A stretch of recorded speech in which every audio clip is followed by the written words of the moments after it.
Hello tout le monde, aujourd'hui je vous retrouve pour une nouvelle vidéo et aujourd'hui c'est une vidéo que je n'ai plus l'habitude de faire mais que je faisais énormément auparavant. Aujourd'hui nous allons faire une petite FAQ. Voilà, alors pour tout vous expliquer en fait je vous avais déjà demandé sur Instagram, d'ailleurs suivez-moi sur Instagram parce que c'est là que tout se passe. Je vous mets comme d'habitude le lien en barre d'infos. Sur Instagram une fois je vous avais demandé de me poser des questions pour faire une FAQ. Et je n'avais pas enregistré ces questions et du coup en fait c'était si je les avais enregistrées mais mon téléphone m'a lâché, du coup j'ai perdu toutes ces questions et du coup j'étais un peu triste parce que je pouvais pas faire la FAQ. Et du coup il m'était venu une idée en fait, c'était de faire une FAQ, enfin de reprendre des questions qu'on m'avait posées il y a 2-3 ans et d'y répondre maintenant. Mais ça je pense que je vais le faire dans une autre vidéo parce qu'après je vous avais redemandé de me poser des questions et j'en ai eu assez pour faire une vidéo toute seule, à elle toute seule. Du coup, je vais faire une FAQ de questions vraiment aujourd'hui qu'on m'avait déjà posées et une FAQ où je reprends des questions qui m'ont été posées il y a très très très longtemps et voir un peu qu'est-ce qui a changé, etc.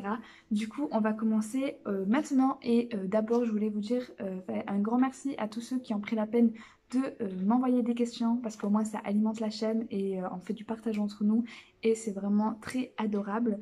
Voilà. On va commencer. Alors d'abord, je voulais répondre à deux questions générales qui m'ont été pas mal posées quand même et je tenais à y répondre parce que je trouve ça normal, tout simplement. En fait, les deux questions qui m'ont été le plus posées, c'est pourquoi tu as tant d'abonnés pour peu de vues? Et donc du coup, je le prends absolument pas mal parce que c'est la vérité et je vais vous expliquer pourquoi. Et pourquoi avoir changé de nom? Voilà.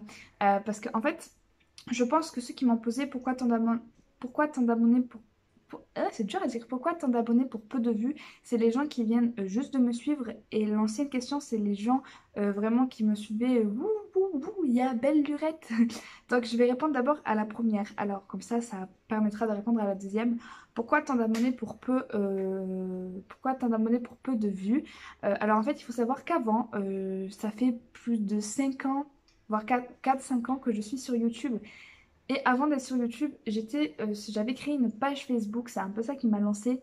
C'était vraiment mes tout premiers, qui s'appelait une licorne qui fait caca. Voilà, quand j'ai créé cette page Facebook, j'avais 13-14 ans, maintenant j'en ai 20 pour vous dire. Euh, il y a un avion qui passe. C'est un truc de fou, tous les avions qui passent chez moi. Je dirais que c'est la guerre avec tous les avions qui passent. Alors du coup avant j'avais une page Facebook du coup qui s'appelait Une licorne qui fait caca. Donc du coup j'étais très très très jeune et c'est un peu la page qui m'a lancée. C'est une page que j'avais créée comme ça parce que je m'ennuyais un peu je vous avoue. Et je postais un peu tous mes délires et je faisais beaucoup de maquillage FX. C'est comme ça que j'ai commencé en fait et j'ai posté mes maquillages FX. Et en même pas quelques mois j'avais plus de 6 000 abonnés sur ma page.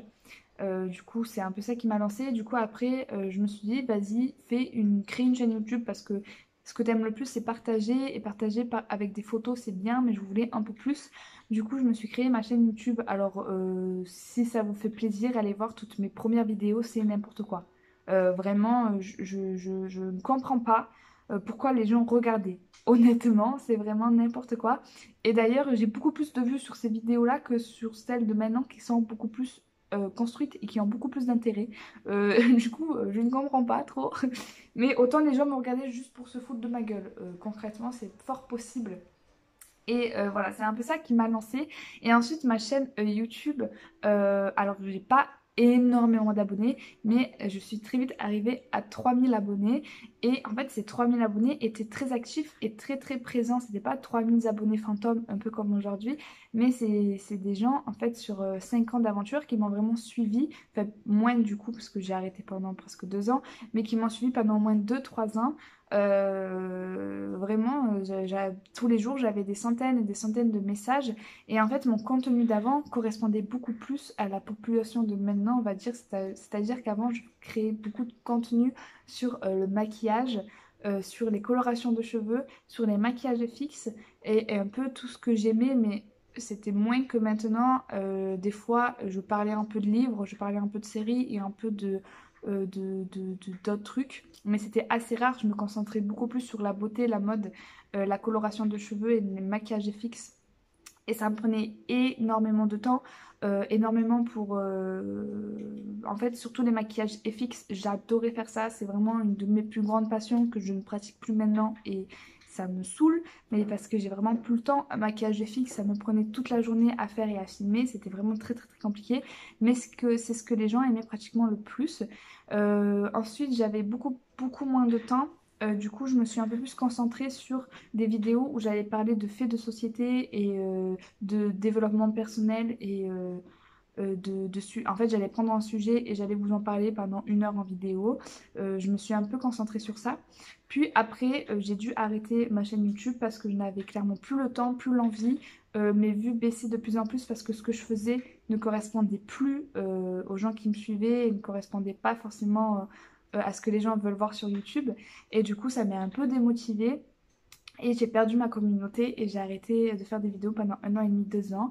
Et ensuite, il y a moins d'1 an, il y a 6, 7 mois, il n'y a pas si longtemps que ça, du coup, je suis revenue comme une petite fleur, comme ça, là, sans rien vous dire, sans rien poster, enfin, sans rien vous dire sur Instagram, ni rien du tout. Et je vous ai parlé, je suis arrivée, et je vous ai fait une update lecture. Voilà, c'est ma première vidéo depuis ce temps-là, je vous ai fait une update lecture. On ne sait pas pourquoi. Qu'est-ce qu'elle faisait là? Qui est-ce? Parce que les gens ont dû me revoir sur leur fil d'actualité. C'était en mode, mais c'est qui elle? Qu'est-ce qu'elle fout là? Et forcément, après, je vous ai refait une vidéo où je vous expliquais que je reprenais les vidéos YouTube parce que ça me manquait énormément. J'adore partager et ce que j'aimais le plus, c'était lire. Et du coup, j'avais envie de partager mes lectures avec vous. Je me suis dit, bah vas-y Léa, reprends les vidéos, reviens. Si ta communauté te suit, c'est bien. Si elle te suit pas, c'est pas grave. Et tu créeras une nouvelle communauté. Alors, pourquoi je n'ai pas continué? Parce qu'en parallèle de ma chaîne principale, j'avais fait une chaîne Booktube, concrètement que par Booktube. Et en plus, elle marchait beaucoup plus que sur mes vidéos maintenant. Concrètement, j'avais plus de 300 vues à chaque fois. Et c'est pas énorme, on est d'accord, hein. Mais là, si j'en fais 300, c'est youhou, c'est la fête. Mais pourquoi j'ai pas continué sur cette chaîne-là? Parce que je voulais continuer sur ma chaîne principale parce que c'est ma première, c'est mon bébé. Euh, et voilà, je pense que c'était logique en fait que je continue sur cette chaîne-là. J'avais pas envie de l'abandonner. Et du coup, j'ai supprimé l'autre. Et je suis venue sur celle-là pour vous parler de livres et des choses que j'aime. Et voilà. Du coup, ça répond un peu à la question de pourquoi tant d'abonnés pour peu de vues. Parce que mes abonnés sont des abonnés fantômes qui datent d'il y a très très très longtemps. Et du coup, mes vues, c'est ceux qui me suivent vraiment, vraiment maintenant. Même si j'ai j'ai quelques abonnés qui m'ont suivi depuis tout le long, depuis tout ce parcours, que je remercie énormément de m'avoir suivi et d'être resté avec moi parce que vraiment, je tiens à vous dire, mais ça me touche, ça m'a fait vraiment plaisir et c'est vraiment super sympa à vous d'être toujours là et de me suivre dans mes aventures. C'est trop, trop, trop bien. Et je voulais vraiment vous remercier pour ça. Du coup, voilà. Et pourquoi avoir changé de nom? Ben, je pense que c'est logique. En fait, à mes tout premiers débuts, ma chaîne YouTube s'appelait Unicorn qui fait caca. Après, j'ai changé et je me suis appelée Beauty Unicorn parce que la licorne, c'était un peu mon emblème en fait. Et du coup, après, Beauty Unicorn, ça me correspondait plus du tout parce que je faisais plus de beauté sur ma chaîne.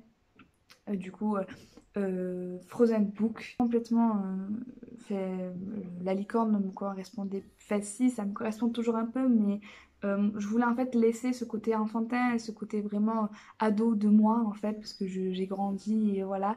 Et du coup, Frozen Book, parce que à l'époque, mon nom de famille, n'importe quoi, mon nom de famille, non, mais, mon surnom était Frozen à une époque, mais maintenant c'est des gens que je n'apprécie plus du tout qui m'appelaient comme ça.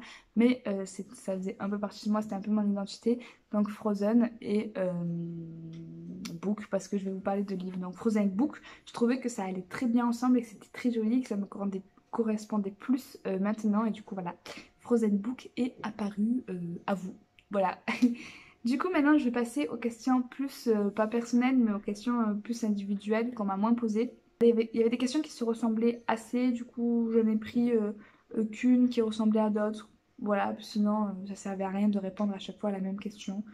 Du coup voilà, alors je commence avec: depuis combien de temps fais-tu des colorations et des teintures? Alors j'en fais depuis ma création de ma chaîne YouTube. Voilà. Parce que sur ma chaîne, ma toute première vidéo, on peut voir que je suis blonde platine, mais un blond platin qui m'a valu des cheveux morts, complètement morts, concrètement. Et j'ai commencé à faire mes colorations ici. Donc ça fait bien 5, je sais pas, 5 ans, ouais. 5 ans que je fais des colorations sur mes cheveux. Et comme vous pouvez le voir, il n'y a plus rien.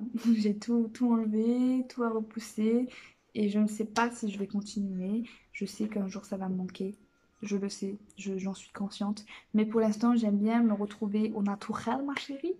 J'aime bien mes cheveux naturels. Ils m'avaient manqué parce que ça faisait quand même 5 ans que je n'avais pas de cheveux naturels sur la tête. Et du coup, ça m'avait quand même bien manqué d'avoir des cheveux sains, tout ça. C'est quand même bien, tu vois. Et ma couleur est assez... vous voyez pas trop, mais ma couleur est assez atypique quand même. Du coup, ça m'avait un peu manqué. C'est-à-dire que ma couleur, c'est toutes les couleurs du monde, en fait. Genre, on n'arrive pas à définir ma couleur. Je suis... On peut dire châtain clair, mais le problème c'est que dans mon châtain clair, on peut voir qu'il y a des tendances de brun quand même, en fait, de châtain très foncé. Il y a du roux et j'ai des mèches. Donc là, vous n'allez pas voir, mais j'ai des mèches blondes, très blondes, qui se font très naturellement sur mes cheveux. Du coup, on ne sait pas, on ne sait pas ce que c'est. Du coup, voilà, ça fait bien 5 ans que je fais des couleurs, mais j'en fais plus. Peut-être que je vais en refaire, mais on verra. Du coup, une autre question. Hormis la lecture, par quoi je suis passionnée? Alors, je suis une fille qui se passionne pour tout et n'importe quoi. Tu me mets un nouveau truc, je deviens passionnée. Voilà. Mais sinon, bon, on va dire que c'est plus des lubies. Mais sinon, bah, du coup, la lecture. Mais depuis toute petite, je suis passionnée par les animaux. Voilà, les animaux, c'est vraiment toute ma vie. J'aime plus les animaux que les humains. Donc, et j'aime pas dire que les animaux c'est une passion parce que pour moi on peut pas dire que les animaux c'est une passion parce qu'on peut pas les, enfin c'est pas des objets, tu vois. Je peux pas dire ça. Mais c'est une grosse partie de ma vie. Depuis toute petite je fais du cheval. Voilà. Donc les animaux c'est vraiment une passion pour moi. Avant, j'avais le maquillage. Ben, je pense que en moi, c'est toujours une passion, le maquillage. Surtout le maquillage fixe. J'ai toujours aimé faire ça. Et c'est dommage que je puisse plus en faire parce que j'ai plus le temps. Mais le maquillage. Sinon, j'aime énormément ben, la lecture. J'aime énormément Harry Potter, ma vie, ma passion. Euh, et les Disney. En fait, tout ce qui regroupe un peu mon enfance. Harry Potter, les Disney, les animaux. C'est un peu ma passion, tu vois. Voilà.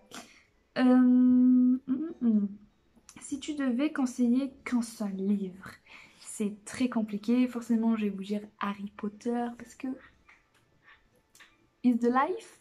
Harry Potter, c'est la vie. Sinon, je pense que je vous dirais Gardien des cités perdues. Oui, oui, oui. Oui, oui, oui, vous avez l'habitude. Et ensuite, est-ce qu'il y a une saga livresque que tu veux absolument continuer cette année? Donc Gardien des cités perdues, forcément. Après, en fait, moi, je suis le genre de fille, quand je commence une saga, je la lis entièrement et je lis pas d'autres livres entre, parce que j'aime pas faire ça, tout simplement. Je trouve que lire toute la saga directement, ça m'évite déjà d'oublier quelques petits éléments. Et au moins, je suis à fond dans la saga et je suis grave dedans. À part que je dois attendre les tomes, forcément, je lis autre chose. Mais sinon, en général, je finis mes sagas très très vite parce que je les lis tous d'un coup. Voilà. Et du coup, j'ai pas de saga à continuer à part Gardien des cités perdues. J'ai tout fini. Voilà, il me semble, hein, parce que... Oui, oui. Il me semble que j'ai tout fini. Mhm. Oui, bah du coup, il faut que je finisse Gardien des cités perdues. Après, si ta question aurait été... Mais je crois qu'on me l'a dit. Oui, c'est ça. J'ai une autre question, du coup, j'y répondrai après. Du coup, cette question m'a été posée par une booktubeuse que j'aime beaucoup et que je vous conseille d'aller voir sa chaîne. Je vous la mettrai en barre d'infos. C'est le Manoir de l'Imaginaire. J'aime trop ses vidéos. La qualité de ses vidéos est genre trop ouf. Elle a une imagination débordante. Elle a un compte Instagram de photographie et tout, genre trop beau. Elle fait des trucs magnifiques. Et je vous conseille vraiment d'aller voir son travail. Du coup, je vous mettrai sa chaîne en barre d'infos. Ensuite, j'ai une autre question qui m'a été posée. C'est ma maison d'édition favorite. Ma maison d'édition favorite, c'est assez compliqué. Je crois que j'ai pas de maison d'édition favorite parce que je fonctionne vraiment aux livres et aux auteurs. Et des fois, il y a des auteurs que j'aime qui sont publiés dans plusieurs maisons d'édition. Il y a des livres que je vais aimer dans une maison d'édition, que je vais adorer, puis après d'autres livres dans la même maison d'édition que je vais pas forcément aimer. Après, je pense que je suis plus influencée par Pocket Jeunesse. Parce qu'ils sortent des livres. Déjà, ils sortent les grands succès de Young Adult en poche, en général. Du coup, je suis plus concentrée sur Pocket Jeunesse.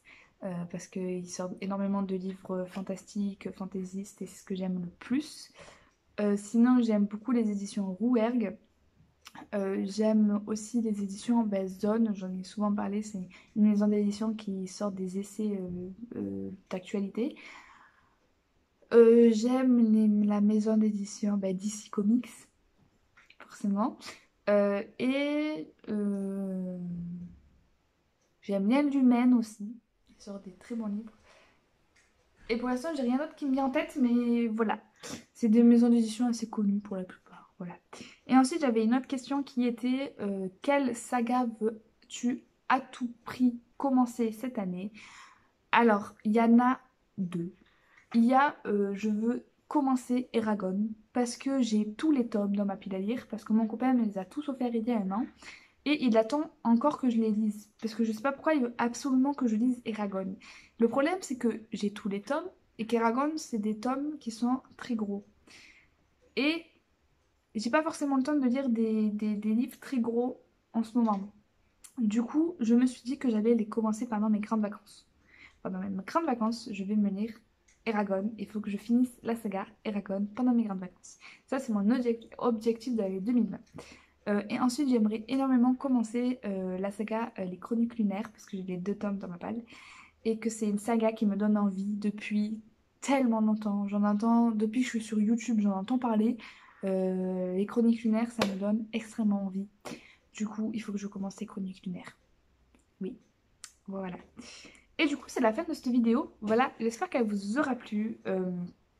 Voilà. J'espère qu'elle vous aura plu. Si vous avez d'autres questions à me poser, n'hésitez pas à me les poser en commentaire. N'hésite pas aussi à t'abonner, ça me ferait énormément plaisir. Mais surtout à regarder mes vidéos et à me laisser un petit commentaire. À pourquoi pas me suivre sur Instagram. Et je te fais à toi, toi qui me regardes là, à travers ton petit écran, des très gros bisous. Et je te dis à très bientôt pour une nouvelle vidéo. Ciao, ciao! Et là, je vais faire ma miniature. Comment je pourrais faire ma miniature de FAQ? Genre comme ça et j'écris FAQ là.